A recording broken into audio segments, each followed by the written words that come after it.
करने के लिए उस बलिदानी को के लिए, रक्षण के लिए, उत्तर के लिए, दक्षिण के लिए अपने प्राणों की आहुति दी थी इस समय। और इसके बाद मैं ये बहुत इस समय गर्व की बात है कि उसकी वीर नारी और साथ में उनका बेटा भी इस समय श्रद्धा प्रशंसा करूंगा। मैं उस वीर नारी की जो इतना हौसला लिए इस समय श्रद्धा सुमन अर्पण करने के लिए जा रहे हैं। और इनके भाई, बड़े भाई इनके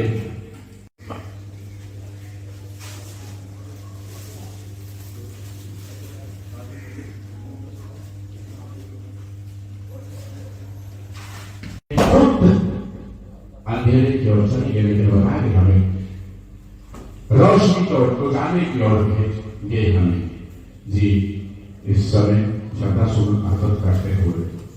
और इस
और तहसील सप्लाई ऑफिसर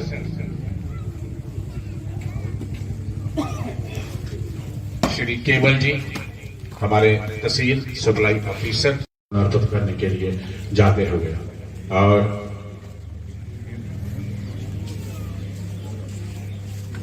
की प्रतिमा पर और रायट सुबेदार मेजर जी खेमराज जी, माता मलावी देवी की कोख से एक बच्चे ने जन्म लिया। और सबसे पहले सारबा प्राइमरी स्कूल में इसने पढ़ाई शुरू की। जो भी साधन थे उस बच्चे को सारबा स्कूल में पढ़ाया गया और वहां पर इसी तरीके से ये कार्यक्रम चलता रहेगा। और श्रद्धा सुमन व्रत करने वाले हैं जो मुझे में भर्ती हुए थे 1993 में। उन्हें पूछ लो, मैं चोटी कर रहा ना भी एसवाई साहब बता दिया करें। बिल्कुल जी। अब हमारे शहीद रविपाल जी उनके स्मारक पर एकत्रित आए हैं और इस समय में हमें लग रहा है कि जो गांव के लोग हैं उनमें उदासी भी है और गर्व भी है।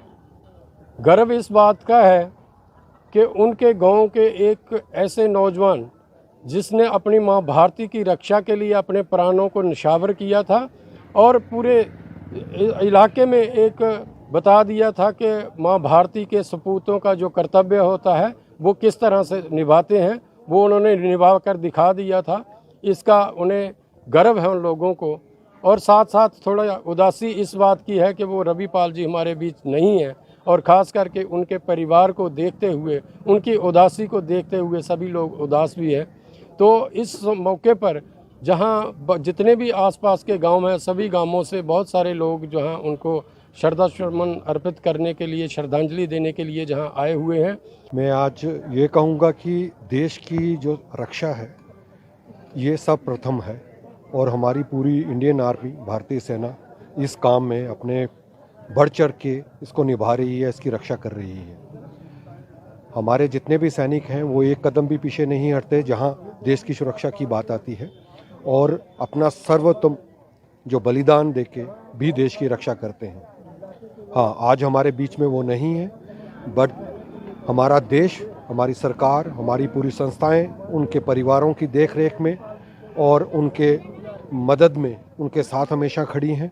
और मैं ये उम्मीद रखता हूं कि पूरे भारतवासी भी उनके साथ में, उनके दुखों में, उनके गमों में उनके साथ रहें। और पूरे देश को ये मैं आश्वासन देना चाहता हूं कि सरकार की तरफ से ये पूरा बंदोबस्त किया जाता है ताकि उनको फाइनेंशियली, उनको मॉरली पूरा सपोर्ट ज़िंदगी भर के लिए मिले। मैं ये कहना चाहता हूँ कि पाकिस्तान आए दिन यहाँ पे कोई ना कोई इस किस्म की हरकत करता रहता है। इन शहीदों की बदौलत ही हमारा देश सुरक्षित है। और मैं ये कहना चाहता हूँ कि पाकिस्तान कभी भी भारत में कामयाब नहीं होगा। ये ठीक है, वो छोटा मोटा डैमेज हमें देते हैं, लेकिन उनको अल्टीमेटली जो है वो शिकस्त का सामना करना पड़ेगा। वो ज़िंदगी से हाथ धो देंगे। तो लिहाजा मेरा ये कहना है कि इन शहीदों की बदौलत हमारा देश सुरक्षित है। आज सारा गांव सारबा का और इस इलाके का इस नौजवान को जो है वो श्रद्धा सुमन अर्पित कर रहा है। हम जो आज शहीदी दिवस मना रहे हैं रविपाल की याद में, वो दिन हमें नहीं भूलता जब 2016 में उनकी डेथ हुई थी, शहीद हुए थे। इस गांव का जो मंजर वो देखने वाला था वो आज भी हमें भूलता नहीं। जब इस गांव में आते हैं, उनकी जब याद आती है हमें, तो हम इस स्मारक पे पहुंचते हैं तो तभी हमारी आंखें नर्म हो जाती हैं कि इस पंचायत ने 9 शहीद दिए हैं। बहुत बड़ी बात है डिस्ट्रिक्ट के लिए, क्योंकि डिस्ट्रिक्ट में सबसे ज़्यादा जो शहादत है वो पंचायत चकसलारिया ने दी है। और रविपाल और हमारे रजनीश जी दोनों शहीद जहाँ के सारबा के हैं। और मैं अपने नौजवानों को भी एक मैसेज देना चाहता हूँ कि इनकी प्रेरणा पे चले, जैसे इन्होंने शहादत दी है।